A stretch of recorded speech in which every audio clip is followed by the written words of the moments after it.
कहानी की शुरुआत होती है आज से 45,000 साल पहले, जब इंसानों ने यूरोप के कुछ इलाकों में रहना शुरू किया था। इसके बाद हम एक अंधेरी गुफा को देखते हैं जिसके अंदर 6 इंसान आग के आसपास झुंड बनाकर बैठे थे। इस ग्रुप का लीडर एडम नाम का एक आदमी था। वो बहुत बहादुर था और बाकी सबकी रक्षा करना ही अपना धर्म समझता था। उसका एक भाई था जिसका नाम था गिर, और एडम के बेटे का नाम हेरोन था।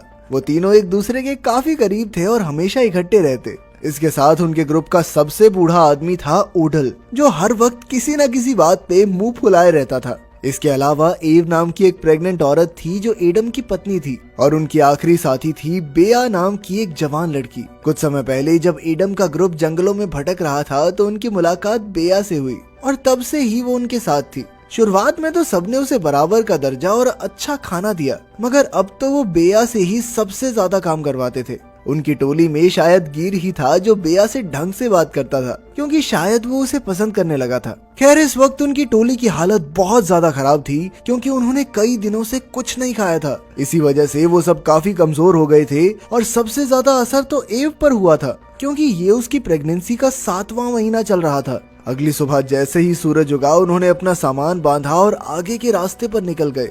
चलते चलते एडम ने पहाड़ियों की ओर इशारा करते हुए कहा कि उन्हें वहां जाना चाहिए। उसने कहा कि इन पहाड़ों में कई गुफाएं हैं जहां पर वो आराम से रात गुजार सकते हैं। फिर कुछ समय बाद एडम और गिर ग्रुप से अलग होकर कुछ खाने के लिए ढूंढने निकले। वो एक पहाड़ी की दूसरी ओर पहुंचे तो उन्हें एक मैमथ की हड्डियां दिखाई दी। ये देखकर वो सब घबरा गए, क्योंकि इसका मतलब ये था कि इस मैमथ से भी बड़ा कोई जानवर इन पहाड़ों में घूम रहा है। खैर, फिर कुछ देर और घूमने के बाद वो एक ऐसी जगह पहुंचे जहां से पूरा जंगल दिखता था। तब गिर ने कहा कि उन्हें जंगल से होते हुए आगे बढ़ना चाहिए। इससे उनका समय भी बचेगा और रास्ते में उन्हें शिकार के लिए कई जानवर भी मिल जाएंगे। लेकिन एडम ने उसी वक्त इसके लिए इनकार कर दिया, क्योंकि उसका मानना था कि ये जंगल बेहद खतरनाक है। उसे शक था कि मैमथ का शिकार करने वाला जानवर इसी जंगल में घूम रहा है। उसने ऐलान किया कि वो जंगल के बीच से नहीं बल्कि उसके किनारे से निकलेंगे, चाहे इस वजह से उन्हें कुछ दिन ज्यादा न लग जाएं। उस रात दोनों भाई खाली हाथ वापस लौटे, क्योंकि उन्हें शिकार के लिए कोई जानवर नहीं मिला। उन्होंने मैमथ के बारे में किसी को नहीं बताया, वरना वो घबरा जाते। उनके पास कोई गुफा भी नहीं थी, इसीलिए उन्हें बाहर ही आग जलाकर बैठना पड़ा। फिर कुछ देर बाद उन सबको दूर से किसी के बुरी तरह चिल्लाने की आवाज सुनाई दी। एडम और गिर को लगा कि शायद ये वही शिकारी जानवर होगा जिसने मैमथ को हराया था। उन्होंने तुरंत अपने हथियार उठाए और इस जानवर का सामना करने के लिए तैयार हो गए। जैसे ही उनकी नजर हटी तो अचानक एडम के बेटे हेरोन को कोई अंधेरे में ही खींच कर ले गया। एडम ने तुरंत उसका पीछा करने की कोशिश की, मगर सबने उसे जबरदस्ती रोक लिया, क्योंकि ये खतरे से खाली नहीं था। उन्होंने एडम को समझाया कि वो सुबह हेरोन को ढूंढने जरूर जाएंगे, अभी उसका अकेले जाना बिल्कुल भी ठीक नहीं है। फिर जैसे ही सुबह हुई तो वो सब मिलकर हेरोन को ढूंढने निकल पड़े। एडम काफी पुराना शिकारी था, इसलिए वो जानवर के पैरों के निशान का पीछा करते हुए हेरोन के कपड़ों तक पहुंच गया। उन कपड़ों में उसे एक अजीब से काले रंग का लिक्विड मिला, जो खून तो नहीं था। ये देखकर उसे हौसला मिला कि उसका बेटा शायद जिंदा है। इसके बाद उन्होंने तेजी से पैरों के निशान का पीछा किया और जंगल के किनारे तक पहुंच गए। एडम समझ गया कि वो जानवर उसके बेटे को जंगल के अंदर ले गया है, इसलिए वो भी बिना सोचे जंगल में घुस गया। जल्द ही उसके बाकी साथी भी उसके पीछे आ गए, और चलते चलते वो एक ऐसी जगह पर पहुंचे जहां कई सारे जानवरों की लाशों का ढेर था, और उनकी हड्डियां इधर उधर बिखरी हुई थी। इससे पहले कि वो जानवरों का मांस खाते, अचानक उन्हें किसी के जोर से चीखने की आवाज आई। इससे वो सब इतना डर गए कि अचानक घने जंगलों की ओर भागने लगे, और फिर जल्द ही रास्ता भटक गए। अब रात भी बहुत हो चुकी थी, इसलिए उन्होंने यहीं आग जलाकर रात गुजारने का फैसला किया। तभी ओडाल ने हमेशा की तरह बेया पर इल्जाम लगाना शुरू कर दिया। उसने कहा कि जब से ये लड़की हमारे ग्रुप में शामिल हुई है, कुछ अच्छा हो ही नहीं रहा। वो तो चाहता था कि सब बेया को धक्के मारकर यहाँ से निकाल दें। लेकिन इससे पहले कि कोई कुछ कहता, एक बार फिर उन्हें उसी रहस्यमयी जानवर की आवाज सुनाई दी। जैसे ही वो आवाज उनके बहुत करीब आ गई तो एडम ने उसी दिशा में अपना भाला फेंक के मारा, लेकिन उसका निशाना सही जगह लगा नहीं। तब वो समझ गए कि ये जानवर बहुत तेज और फुर्तीला है। वो जानता था कि लीडर होने के नाते अगर उसने सही कदम नहीं उठाया तो इसका खामियाजा पूरे ग्रुप को भुगतना होगा। फिर उसने एक भाला उठाया और चुपके से अंधेरे में आगे बढ़ने लगा, ताकि वो उस जानवर को खत्म कर सके। लेकिन शायद यही उसकी सबसे बड़ी गलती थी, क्योंकि अचानक किसी ने पीछे से उस पर जोरदार वार कर दिया। वो बुरी तरह चिल्ला चिल्ला कर मदद मांगने लगा, पर उसके साथी बेहद डरे हुए थे।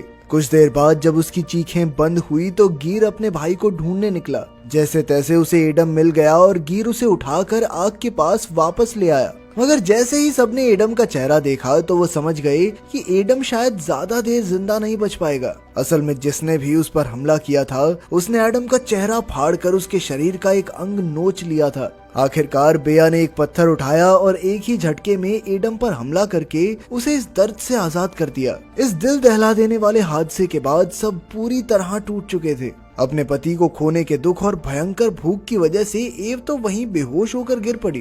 तभी बेया ने कहा कि उन्हें एडम का मांस खाकर अपनी भूख मिटा लेनी चाहिए। ये सुनकर सभी हक्के बक्के रह गए, पर अब उनके पास कोई और चारा नहीं था, इसलिए आखिरकार वो सब मान ही गए। बाकी सबने तो जैसे तैसे खाना खा लिया, मगर गिर अपने ही भाई का मांस खाने की हिम्मत नहीं जुटा सका। फिर अगली सुबह उठकर गिर ने लीडर का जिम्मा संभाला और उन्हें इस जंगल से सही सलामत बाहर निकालने का वादा किया। मगर काफी घंटों तक चलने के बाद भी वो आखिरकार उसी जगह पर आकर खड़े हो जाते। तब ओडाल अपने अंधविश्वास की नई कहानी बुनकर कहने लगा कि वो रहस्यमयी जानवर उन सब में से किसी को नहीं छोड़ेगा, क्योंकि वो सभी बिन बुलाए उसके इलाके में घुस आए हैं। जब बाकियों ने पूछा कि इसका हल क्या है तो ओडाल कहने लगा कि उन्हें किसी एक की बलि चढ़ानी होगी। ये देखकर सभी बेया की ओर देखने लगे, क्योंकि वो तो बाहर से आई थी। फिर अचानक उन सब ने बेया को जबरदस्ती पकड़कर बांधने की कोशिश की। इसी जद्दोजहद में बेया ने गिर को लात मारी, जिससे उसका सर एक पत्थर से टकरा गया और वो वहीं पर बेहोश हो गया। अंत में ओडाल और एव ने जैसे तैसे उसे एक पत्थर से बांध ही दिया।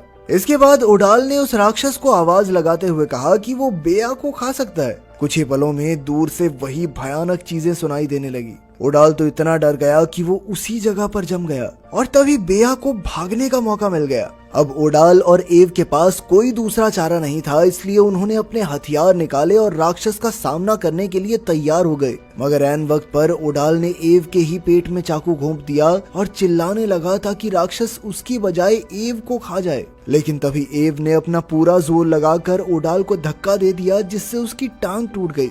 अब वो दोनों ही बुरी तरह जख्मी थे। इसके बाद हम गियर को देखते हैं, जो अब होश में आ चुका था। उसने उठकर अपने साथियों को ढूंढा, लेकिन वहाँ की घनी धुंध में उसे कुछ दिखाई नहीं दे रहा था।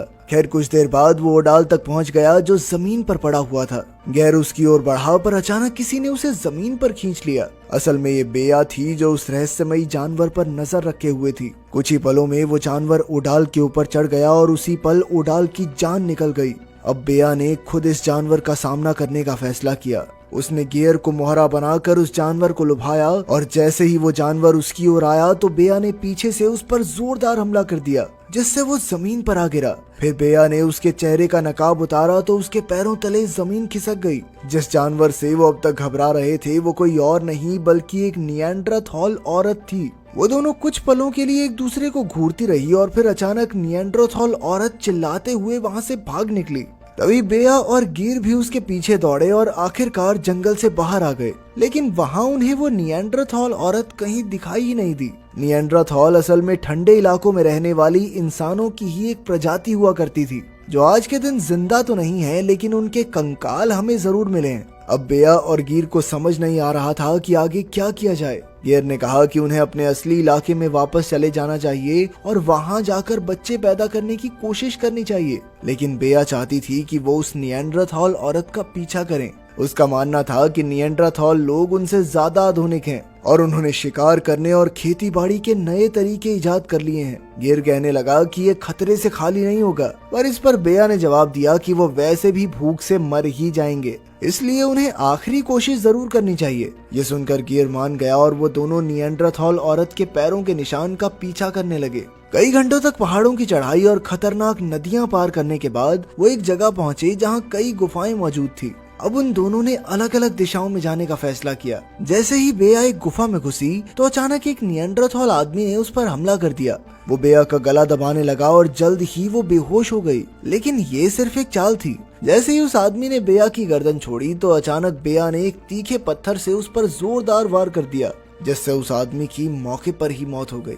इसके बाद बेया गुफा में आगे बढ़ी तो वो एक कमरे में पहुंची जहां आग जल रही थी। अचानक उसने देखा कि एडम का बेटा हेरोन भी वहीं मौजूद था, जिसे कुछ दिन पहले कोई उठाकर ले गया था। उसने बेया से अपने पिता के बारे में पूछा, पर बेया उसे कोई जवाब नहीं दे सकी। उसी समय वही निएंडरथॉल औरत हाथ में हथियार लिए वहां आ पहुंची। तभी बेया भी जलती लकड़ी उठाकर उसे डराने की कोशिश करने लगी। उनका शोर सुनकर गियर भी तुरंत वहां आया, पर हेरोन को जिंदा देखकर तो वो हक्का बक्का रह गया। इसी मौके का फायदा उठाकर उस औरत ने गियर पर जानलेवा हमला कर दिया और उसके सर पर तब तक लगातार वार किए जब तक गियर मरा नहीं। उसी वक्त बेया ने वहां मौजूद जानवरों की लाशों को आग लगा दी और हेरोन को लेकर भाग निकली। कुछ ही पलों में गुफा में जबरदस्त धमाका हो गया और निएंडरथॉल औरत बाहर निकलते हुए फंस गई।